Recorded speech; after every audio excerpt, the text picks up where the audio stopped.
Everyone, कैसे हैं आप सब लोग। उम्मीद करता हूं कि आप सब लोग खैरियत से होंगे। मैं हूं आपका दोस्त अब्दुल हन्नान और आप देख रहे हैं मेरा यूट्यूब चैनल। डियर स्टूडेंट्स, हम जैसे कि डिस्कस कर रहे थे टेंसेस के बारे में और हम एक टेंस प्रेजेंट इंडेफिनिट कर चुके हैं ऑलरेडी अपनी फर्स्ट वीडियो के अंदर। तो आज हम दूसरा टेंस पास्ट इंडेफिनिट जो है वो सॉल्व करेंगे आपके सामने इन डिटेल। तो वीडियो के एंड तक लाजमी देखिएगा। अगर आप चैनल पर नए हैं तो चैनल को सब्सक्राइब कर लें सो दैट आने वाली आपको तमाम वीडियोस जो है वो मिलती रहे। तो शुरू करते हैं। सबसे पहले हम देख लेते हैं, हमारे पास ये पास्ट इंडेफिनिट टेंस है, ठीक है।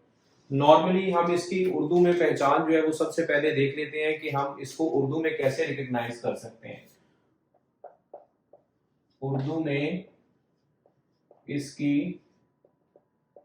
पहचान, अच्छा आपने अपनी जो नोटबुक्स हैं या रजिस्टर्स हैं उसके ऊपर ये सारी चीजें नोट करते जाना है सो दैट आप बाद में जब रिवाइज करें तो आपको मुश्किल ना हो।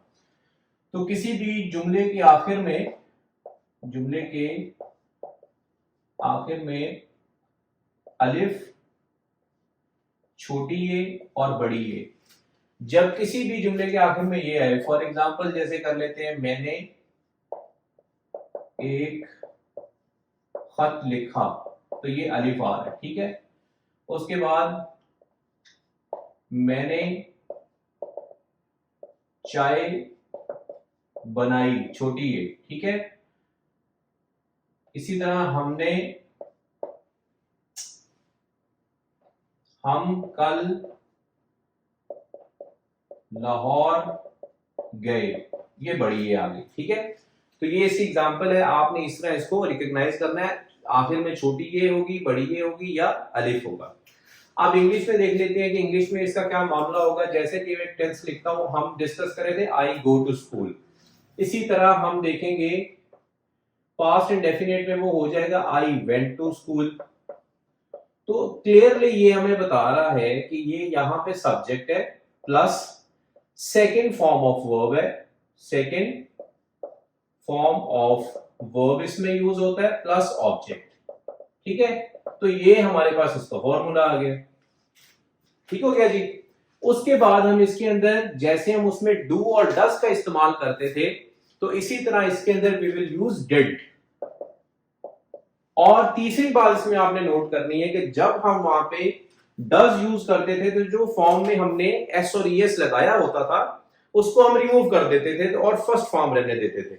इसी तरह जो पास्ट इंडेफिनिट है सिर्फ उसके अफर्मेटिव में आप second form of verb use करेंगे। उसके बाद इंटेरोगेटिव में और नेगेटिव में जब आप डिड का इस्तेमाल करेंगे तो फॉर्म हमेशा फर्स्ट यूज करेंगे, first form of verb with did, ठीक है।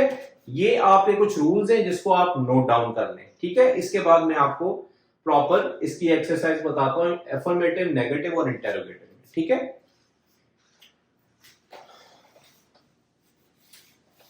इसको हम देख लेते हैं। फर्स्ट ऑफ ऑल मैं राइट करता हूं sentence, I went to school. अब मैं सारे सब्जेक्ट्स के साथ इसलिए आपको करके बता रहा हूं सो दैट आपको इन फ्यूचर कोई प्रॉब्लम ना हो कि अगर कोई सब्जेक्ट चेंज होता है तो आप सोचें इसके साथ पता नहीं क्या करना है। I, we, you, they, he, she, Aslam. I went to school, we went to school, you went to school, they went to school, he went to school, she went to school, Aslam went to school। इसमें clearly आप देख सकते हैं कि जैसे वहां पे हम आई, वी, यू, दे के साथ डू यूज करते थे और simple first form of verb use करते थे, एस और एस नहीं यूज करते थे, और ही शी के अंदर हम डस का इस्तेमाल करते थे और एस और एस का इस्तेमाल करते थे। पास्ट इंडेफिनिट ये गुजरा हुआ जमाना होता है, माजी होता है, तो इसमें आपने कोई चेंजिंग नहीं करनी। Second form of verb use कर रहा है आपने अफर्मेटिव में, नथिंग एल्स, ठीक है।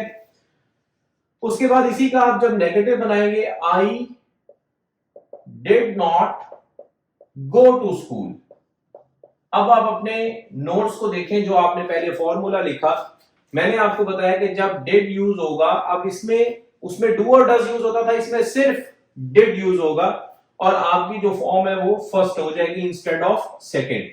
ठीक है, इसी तरह आपने इसको सॉल्व करना है। We did not go to school, you did not go to school, did not go to school. ये आपको प्रोसीजर देखें, मैं ये सारे सब्जेक्ट्स के साथ लिख रहा हूं ना, तो ये लेंथी हो रहा है, आपने इसको फील नहीं करना, आपने इसको अपने बुक्स पे एज इट इज नोटबुक्स पे आपने इसको नोट डाउन करना है। ये बहुत ज्यादा इंपॉर्टेंट चीज है, क्योंकि आपकी जो प्रैक्टिस है वो सारे सब्जेक्ट्स के साथ जब होगी तो आपको कभी जिंदगी के अंदर प्रॉब्लम नहीं होगा। They did not go to school, he did not go to school, she did not go to school, and Aslam did not go to school। तो ये हमारा अफर्मेटिव है, ये नेगेटिव है। अब बारी आ जाती है हमारे पास थर्ड की, वो है इंटेरोगेटिव। इंटेरोगेटिव अब सिंपली हम देख लेते हैं कि कैसे बनेगा। आपको मैंने बताया था कि जो आपका इंटेरोगेटिव है वो बनता है नेगेटिव में से। तो ये आपका जो डिड है वो बाहर आ जाएगा, सब्जेक्ट अंदर चला जाएगा। Did I go to school, question mark. Did we go to school, question mark. Did you go to school? Question mark. Did they go to school? Question mark.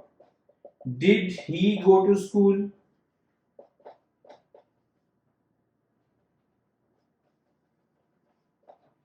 Did she go to school? Did Aslam go to school? This is how, question mark, this is how your past indefinite tense is being done, and you can easily understand all the things related to this. Okay, now we will solve some translation sentences। Urdu के sentences जो है वो कर लेना चाहिए, ताकि हमें पता हो एज हम बीइंग पाकिस्तानी इसको लर्न कर रहे हैं। हमारी जो नेशनल लैंग्वेज है वो उर्दू है, तो इंग्लिश बोलने में हमें प्रॉब्लम होती है, तो इसलिए हमें समझना चाहिए कि इंग्लिश में कौन सी टर्म्स कैसे यूज होती हैं। जैसे मैं एक सेंटेंस लिखता हूं, मैं लाहौर गया, वो बाजार गया, हम चिड़ियाघर गए, अनम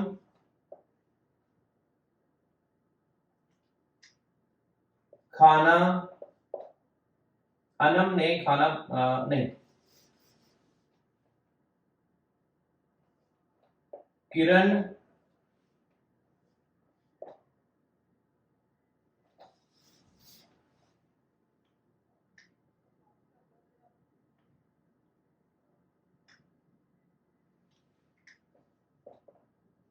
किरण ने एक खत लिखा।